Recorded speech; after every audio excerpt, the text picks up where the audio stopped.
امروز میخوایم یه چالشی رو برگزار کنیم در مورد اینکه یک روز رو بدون موبایل چگونه باید بگذرونیم.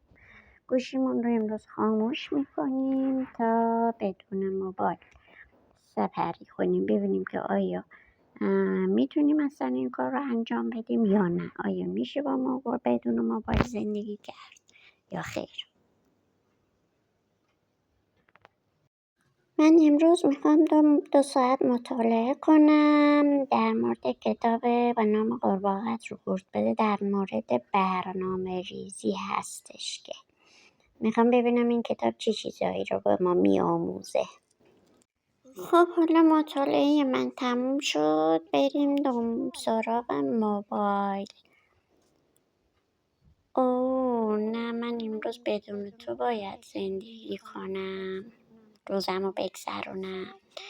ساعت چنده؟ ساعت نزدیک به 1. خب حالا موبایلم که نداریم، بدون موبایل باید زندگی کنیم. بریم یه چای بخوریم.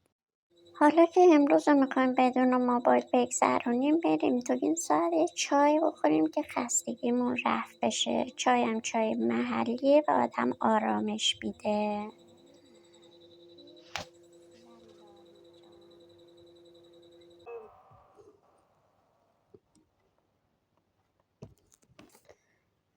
به پایان امروز رسیدیم. ساعت 5:15 هست. الان اذان داره میگه.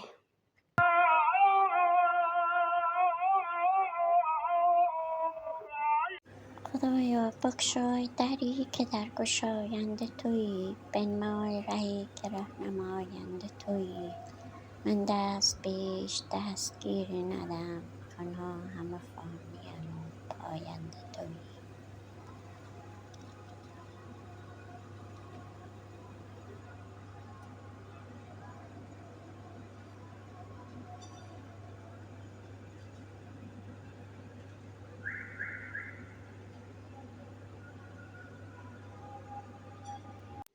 سلام، من شهربانو هستم. به کانال دنیای من و شما خوش آمدید.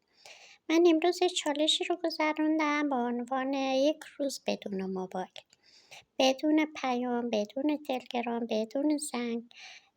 ببینم اینکه آیا میتونم با یک روز رو بدون موبایل بگذرونم یا نه.